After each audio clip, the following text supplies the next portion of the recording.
This is SpaceTime Series 24, Episode 144.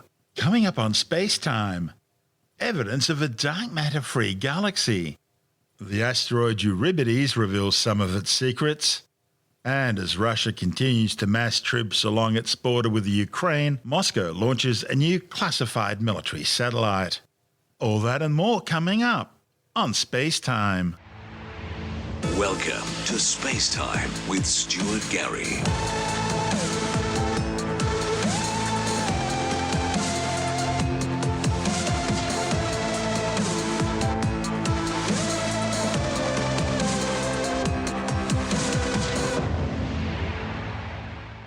Astronomers think they've found evidence of what could be a dark matter-free galaxy.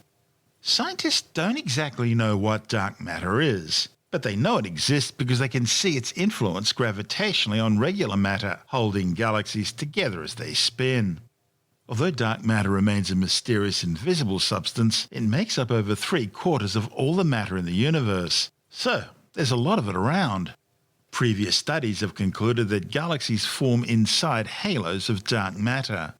So, finding a dark matter-free galaxy is puzzling. A report in the Journal of the Monthly Notice of the Royal Astronomical Society claims astronomers found no trace of dark matter in the galaxy AGC 114905, located some 250 million light-years away. It's one of 6 galaxies identified by astronomers which appear to contain little to no dark matter despite more than 40 hours of detailed measurements using the Very Large Array Radio Telescope in New Mexico. The study's lead author, Pavel Manserapina from the University of Groningen and Astron in the Netherlands, says AGC 114905 is an ultra-diffuse dwarf galaxy.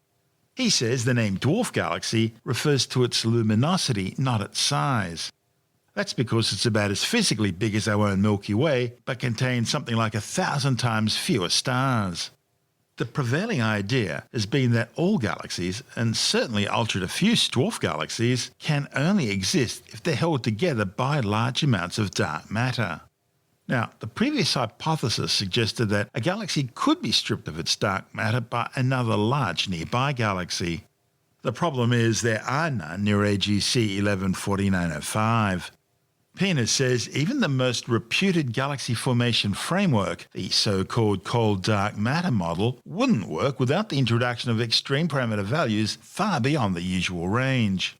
And even a modified Newtonian dynamics model, an alternative theory to cold dark matter, still isn't able to reproduce the motions of the gases seen within this galaxy. Another option, the estimated angle at which the astronomers think they're observing the galaxy, would also need to deviate far beyond their best estimates before there's room for dark matter again. The authors have now begun a detailed study of a second ultra-diffuse galaxy. And if they again fail to trace any signs of dark matter in this galaxy, it'll make their case for dark matter-poor galaxies even stronger. This is SpaceTime. Still to come. The asteroid Eurybates reveals some of its secrets, and as Russia builds up a force of more than 100,000 troops along its border with the Ukraine, Moscow sends a new classified military satellite into orbit. All that and more still to come on SpaceTime.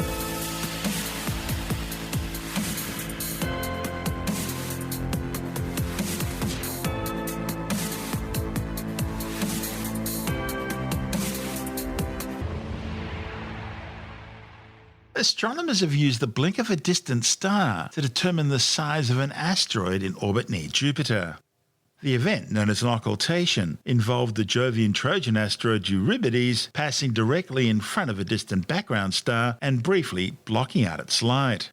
An occultation is an event where one celestial object passes in front of another object, blocking the latter object from the observer's view.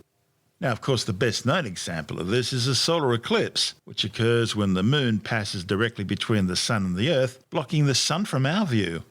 Eurybates is one of the asteroids that NASA's Lucy mission will visit over the next 12 years during its exploration of Jupiter's Trojans.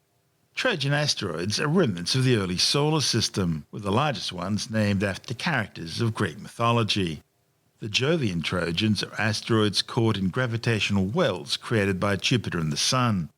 These asteroids are grouped together into swarms located around 60 degrees behind and ahead of Jupiter as it orbits around the Sun. Their locations with the gravitational force of the Sun and Jupiter balance each other out, so any asteroids caught there tend to remain in stable orbits. And NASA's Lucy spacecraft is on a mission to explore a number of these asteroids, including Eurybates. Lucy was launched from the Cape Canaveral Space Force Station in Florida back on October the 16th. It'll help astronomers determine what the Trojan asteroids are made of and where in the solar system they were formed billions of years ago. Eurybates is somewhere around 20 kilometres wide. But by watching the occultation and timing its exact length, astronomers have a better idea about its true diameter and also its shape, information which will be useful when Lucy does a close flyby of the space rock. But of course, being at the right place at the right time to catch the occultation was key to getting the data, and a spot near Las Vegas on October the 20th was perfect. The light from the distant star blinked out for just a brief moment, so minuscule it would have been easy to miss. But the occultation saw a 300-kilometre wide shadow of the asteroid pass over the region. By spreading out inside the shadow's predicted path across Nevada, astronomers were able to measure Eurybates with an accuracy of several hundred metres, determining not only its size but also its shape. The information will be used by astronomers to supplement the data gathered by the Lucy spacecraft's close flyby of Eurybates in 2027. See, after Lucy reaches each asteroid, scientists will be able to measure the asteroid's mass. That information, combined with size and shape data from flybys, occultations and other techniques, will help reveal the density of each asteroid, and density tells scientists about composition, or whether an asteroid's made mostly of ice or rocks.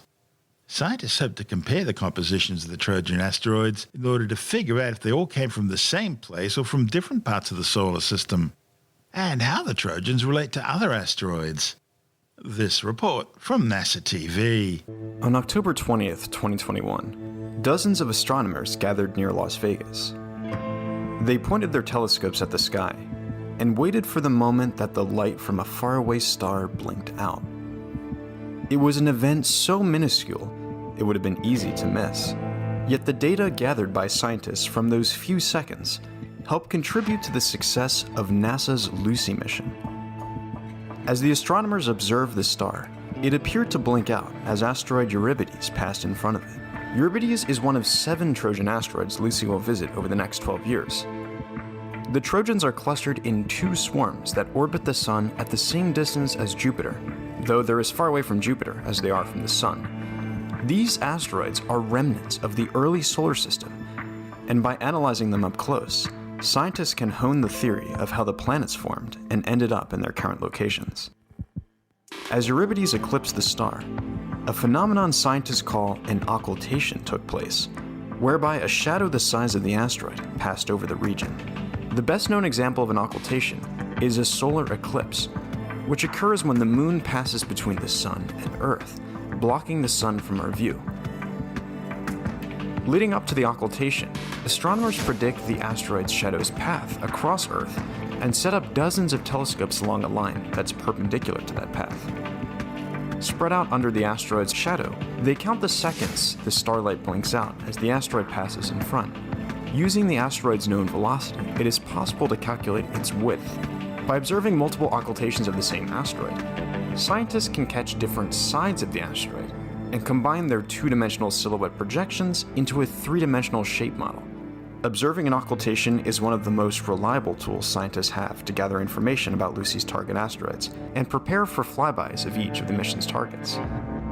The team will continue to observe occultations until Lucy's last flyby of Patroclus in 2033.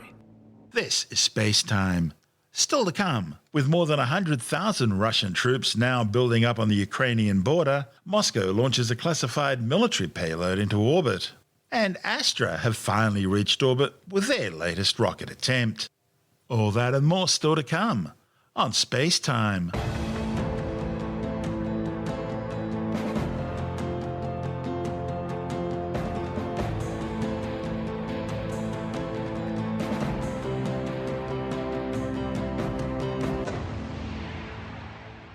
Russia has launched a classified military payload into orbit. The mission was launched aboard a Soyuz 21B rocket from the Plesetsk cosmodrome in northern Russia. The launch comes as Moscow masses more than 100,000 troops along its border with the Ukraine and calls by the United States and NATO not to further escalate the situation there. The Kremlin won't comment on the nature of the launch, but we understand that it's a Tundra early warning satellite. These form part of Moscow's Kupol or Dome anti-ballistic missile system, which became operational in 2019. The spacecraft was deployed into a highly elliptical 1,626 by 38,552 kilometre high Molniya orbit, which is typical for Tundra satellites. Molniya orbits are designed to provide extended duration over polar regions. Russia has previously launched Tundra satellites in 2015, 2017, 2019 and 2020. These spacecraft are equipped with advanced infrared sensing equipment designed to detect the thermal signature of a missile, thereby allowing Moscow to track the missile from its launch right through to its intended target, with the aim of providing targeting data for interceptors.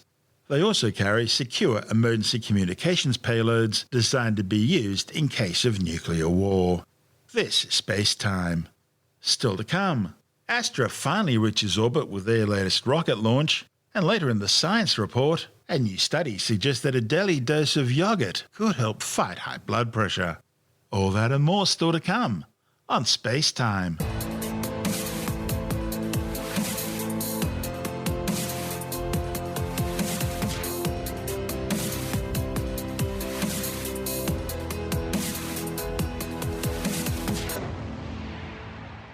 California company Astra Space have finally achieved orbit insertion with their latest rocket launch.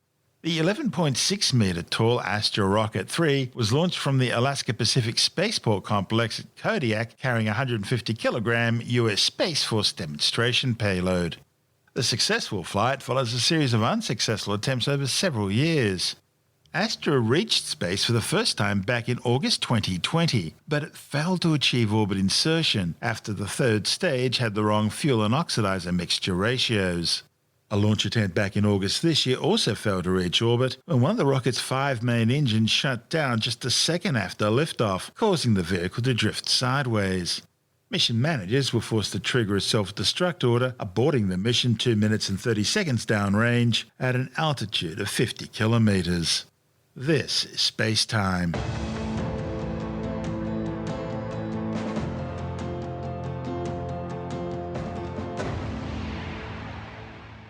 And time now to take another brief look at some of the other stories making news in science this week with a science report. A new study shows that around 3 in 5 people have some sort of mild reaction to their first dose of a COVID-19 vaccine, and around 4 in 5 have one after their second dose. But serious adverse effects such as anaphylaxis only affect about 0.3% of first-timers and 0.2% of people having their second shot. The findings, reported in the Journal of the American Medical Association, looked at vaccination responses from some 20,000 people. Mild reactions included fatigue, muscle pain, headaches, chills, injection site pain, joint pain and fever, and were more common in younger people, in women, people who were pregnant, and those who already had COVID-19. Meanwhile, new research shows that people who've had the Pfizer COVID-19 booster jab are 10 times less likely to get infected and nearly 18 times less likely to get severe infection compared to those who don't get the third booster. The data, reported in the New England Journal of Medicine, comes from nearly 4.7 million people over the age of 16 in Israel, which has had one of the fastest and most comprehensive vaccine rollouts in the world. A second study from Israel also shows that those over 50 who've received a booster in the last 5 months after their second jab had a 90% lower COVID-19 mortality rate than those without the booster.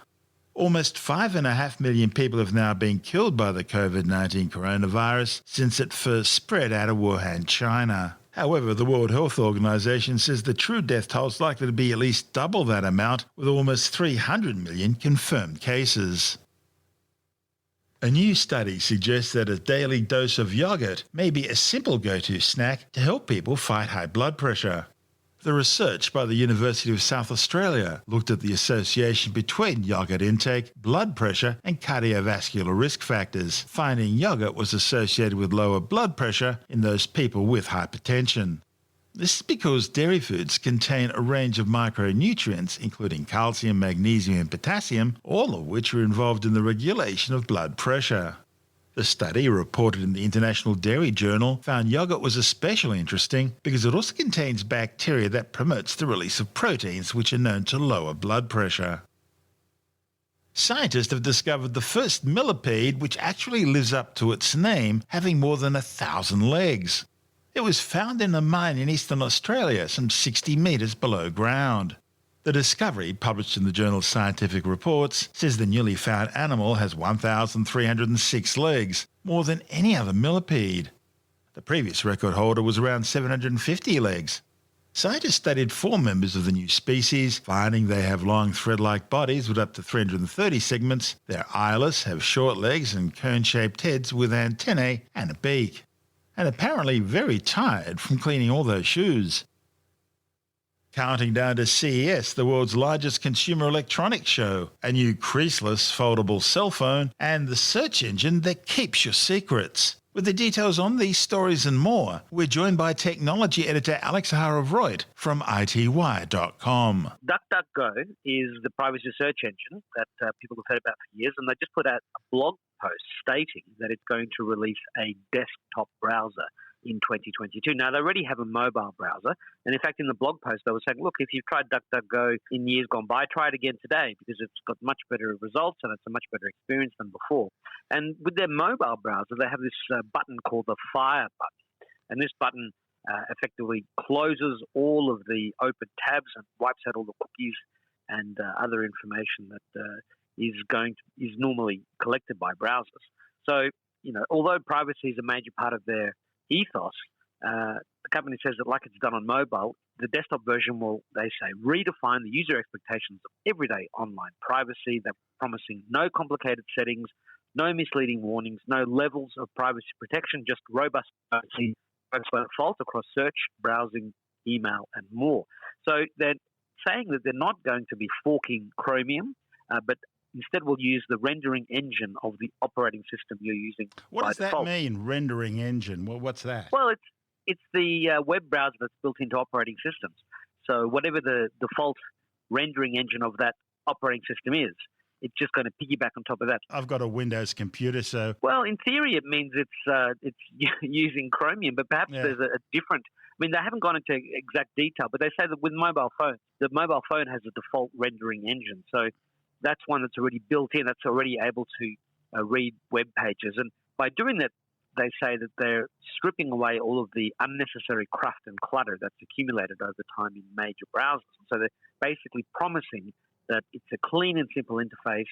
It's got the Fire button that closes all those tabs and purges browser data, and that it will be ready to become your everyday browsing app as opposed to a privacy-focused search engine. It's private by default.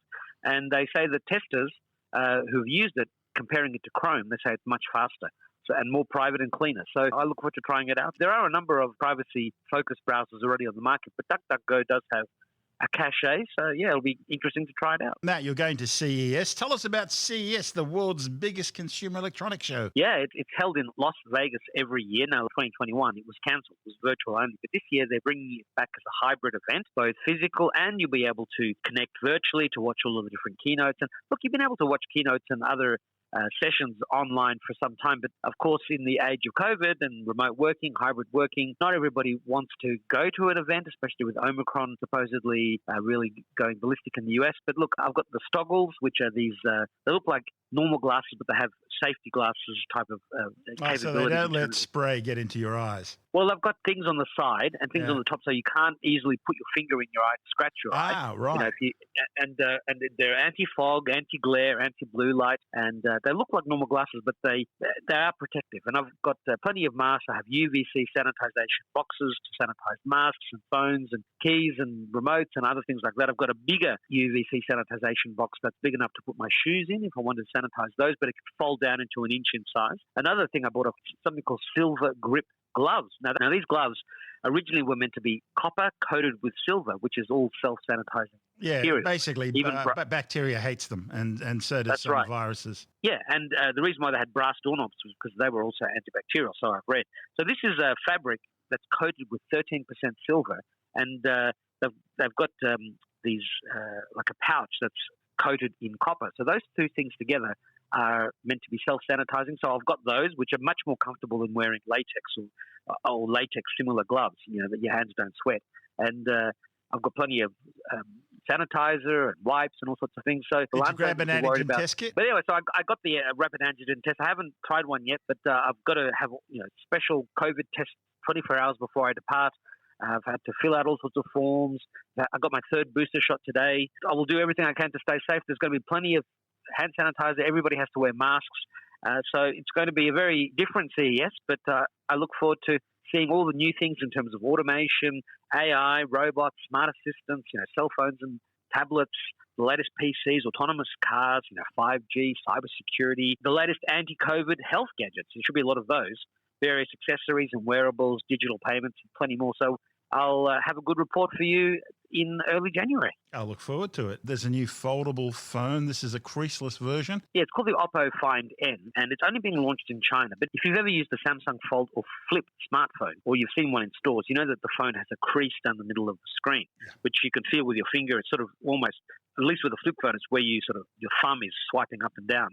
But the Oppo Find N is billed as a creaseless foldable phone. Now, this is from Android Central, who's had some hands-on time with it. And the Oppo Find N is using some sort of a teardrop mechanism that effectively gives you a completely flat display. Now, originally I heard that it was 80% less noticeable, which doesn't mean it's 100% less noticeable, but so far the reviews have said, well, there's no crease. And the interesting thing is that Samsung is the company that is providing the foldable display, the foldable glass, very thin glass that goes on top of this display. And so it makes me think that Samsung's Fold 4 and Flip 4 5G coming presumably sometime in 2022 will have a similar technology so that you're finally able to get a folding phone that has no crease. So completely flat the way you expect your smartphone to be, but then you can fold it and put it in your pocket. And I've been using the Samsung Flip 3 5G, and it's cool. I mean, everyone loves it. Everyone loves to play with it and see it, and they all wonder when Apple will do something similar. Apparently, Apple is going to release something similar in a couple of years.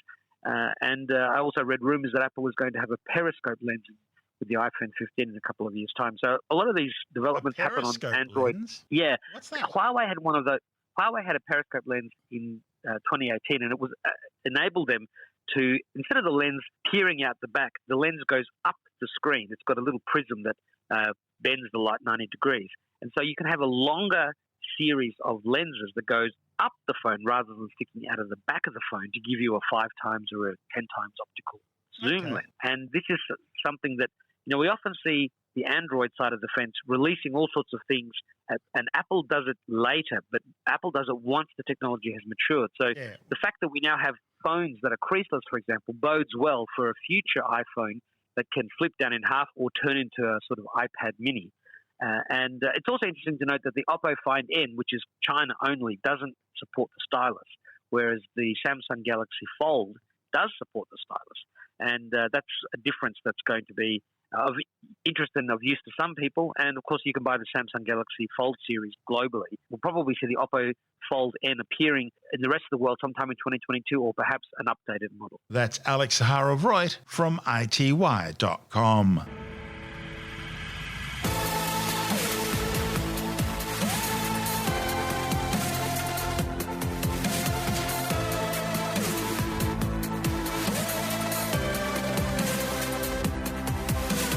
And that's the show for now. SpaceTime is available every Monday, Wednesday and Friday through Apple Podcasts, iTunes, Stitcher, Google Podcast, Pocket Casts, Spotify, Acast, Amazon Music, Bytes.com, SoundCloud, YouTube, your favorite podcast download provider, and from SpaceTimeWithStuartGary.com. SpaceTime's also broadcast through the National Science Foundation on Science Zone Radio and on both iHeartRadio and TuneIn Radio. And you can help to support our show by visiting the SpaceTime store for a range of promotional merchandising goodies.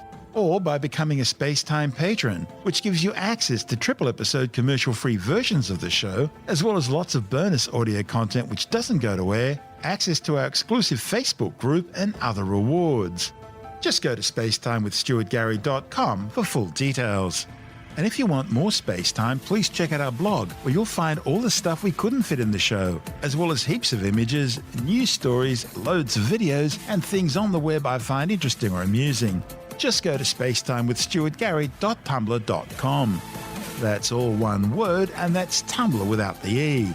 You can also follow us through @StuartGary on Twitter, @SpaceTimeWithStuartGary on Instagram, through our SpaceTime YouTube channel, and on Facebook, just go to facebook.com/SpaceTime with Stuart Gary. And SpaceTime is brought to you in collaboration with Australian Sky and Telescope magazine, your window on the universe. You've been listening to SpaceTime with Stuart Gary. This has been another quality podcast production from Bytes.com.